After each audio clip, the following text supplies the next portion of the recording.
और एक बात मैं आपको और आज जीवन से रिलेटेड, जो जिंदगी से रिलेटेड समझाना चाहता हूं, मैं आपको यह समझा देना चाहता हूं आज कि भाई साहब, जब हम किसी चीज को लेना चाहते हैं तो हमें उसके लिए कुछ देना पड़ेगा। आप जैसे जैसे जीवन में आगे बढ़ते हैं, जिंदगी में आगे बढ़ते हैं, तो हमें लगता है कि यार कुछ चीजें हमारी पीछे छूट गई। क्या? यार दोस्त, प्रिपरेशन करते हैं तो दोस्तों को कम टाइम दे पाते हैं, प्यार मोहब्बत, ठीक है, मित्र मित्री पीछे छूट जाते हैं। कभी कभी लगता है कि पेरेंट्स से भी दूरी होती जा रही है, क्योंकि प्रिपरेशन कर रहे हैं तो टाइम देना पड़ता है। इसी के ऊपर आज मैं चर्चा करना चाहता हूं कि ये जिंदगी लेने और देने का नाम है। अगर आप किसी से कुछ लेना चाहते हैं तो आपको कुछ देना पड़ेगा, फिर ही वो आपको देगा, और अगर आप उसको देंगे तो खुशी खुशी देगा, मस्त होकर। एक बार एक भिखारी एक ट्रेन में भीख मांग रहा होता है, तो उसको वहां पर एक सेठ दिखते हैं सूट बूट पहने हुए। तो वह भिखारी उनके पास जाता है और कहता है, सेठ साहब आप मुझे कुछ भीख दे दीजिए, मेरे पास कुछ भी नहीं है, मैं बहुत गरीब हूं। तो सेठ कहते हैं कि तू मुझे क्या देगा?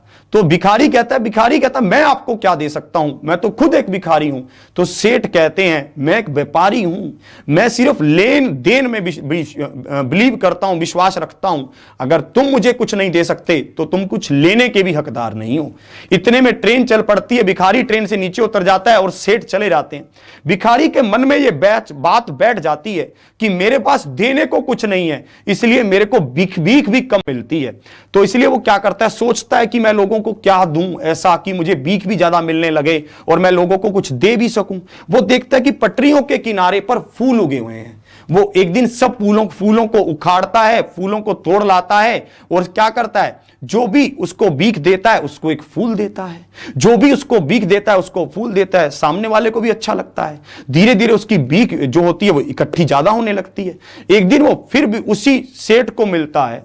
तो जैसे उस सेठ को मिलता है तो वो कहता है, सेठ साहब आपने मुझे पहचाना, आज तो मुझे भीख दे दें, मैं आपको बदले में फूल दूंगा। सेठ उसको कुछ पैसे देते हैं और कहते हैं, ये मैं तुझे भीख नहीं दे रहा हूं, मैं एक व्यापारी हूं, मैं चीजों को लेता हूं और सामान के पैसे देता हूं। तू भी एक व्यापारी है, तूने मुझसे पैसे लिए और तूने मुझे फूल दिया। उस भिखारी के दिमाग में यह बात जच जाती है कि यार ये क्या है, मैं भी एक व्यापारी हूं, तभी तो इन्होंने मुझसे क्या दिया, पैसे दिए और सामान लिया। और वो भिखारी सब जगह यही कहता हुआ घूमता है कि मैं भी एक व्यापारी हूं, मैं भी एक व्यापारी हूं। लोग सोचते हैं ये पागल हो गया है। एक साल बीतता है, जैसे ही एक साल ऐसा करते हुए धीरे धीरे वो भिखारी गायब हो जाता है स्टेशन से। 2 साल बाद उसी स्टेशन पर 2 लोग एंटर करते हैं जिन्होंने सूट बूट पहने होते हैं और हाथ में अटैची होते हैं। कौन? एक तो वो वही सेठ होता है जो उसको मिला होता है।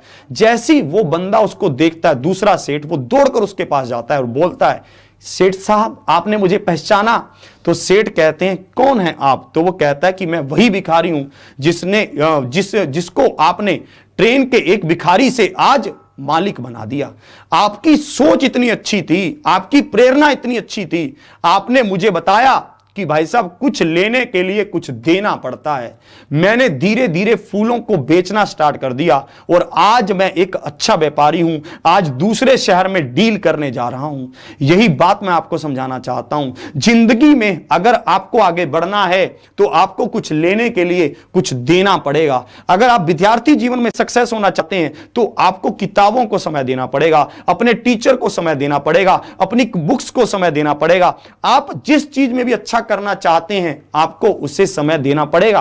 और दूसरी बात इस कहानी से हमने यह सीखी है कि आप अगर एक अच्छी सोच के संपर्क में आते हैं, एक कुछ अच्छे लोगों के संपर्क में आते हैं, तो आपका जीवन बदलने लगता है। धीरे धीरे एक रेवोल्यूशनरी चेंज आने लगते हैं आप में। किसी की कही हुई बात आपके दिल तक इतनी लग सकती है कि आप उसमें एक सक्सेस हासिल कर सकते हैं। आज के सेशन को यहीं तक रखता हूं। आशा करता हूं आपको कहानी बहुत अच्छी लगी होगी, आपको चीजें बहुत अच्छे से समझ आई होंगी। सेशन को शेयर कीजिए, लाइक कीजिए। अगर आप ऑफलाइन सेशन देखते हैं तो डेली इस टाइम जुड़िए हमारे साथ। लाइव क्लास में बहुत मजा आता है, ज्यादा से ज्यादा संख्या में। और आप अगर ऑफलाइन भी देखते हैं तो बाद में भी लाइक करना, और सभी ऑफलाइन कमेंट करके बताया करो कि आपने स्टोरी से क्या सीखा है और आप आगे किस तरह के स्टोरी को चाहते हैं, किस तरह की आपकी डिमांड है और किस तरह से आपको सेशन लग रहा है। यह सब आपके ऑफलाइन कमेंट में देखना चाहता हूं। और जो परिवर्तन बैच में हमारे साथ जुड़े हुए हैं आज मैं उनका भी देखना चाहता हूं कि उनको कैसे लगता है, प्लीज यहां पर भी मेंशन कीजिए। आप दूसरे विद्यार्थियों को भी बताएं कि उनको परिवर्तन बैच में आपको क्या चीजें खास मिल रही हैं और कैसे आपके जीवन में चेंजेस आ रहे हैं। आज के सेशन को यहीं तक रखता हूं।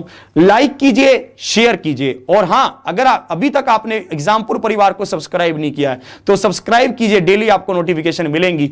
मिलता रहूंगा मैं आपसे डेली सुबह 8 बजे, और सुबह 6:30 बजे की करंट अफेयर की क्लास में भी आप आए, उसमें भी आपको बहुत इंपॉर्टेंट तरीके से सब चीजें चल रही हैं। और रात को 9 बजे भी पहुंचे, परसेंटेज चल रहा है, उसमें अगला टॉपिक नंबर सिस्टम होगा। आज के सेशन को यहीं तक, इसी के साथ जय हिंद, जय भारत।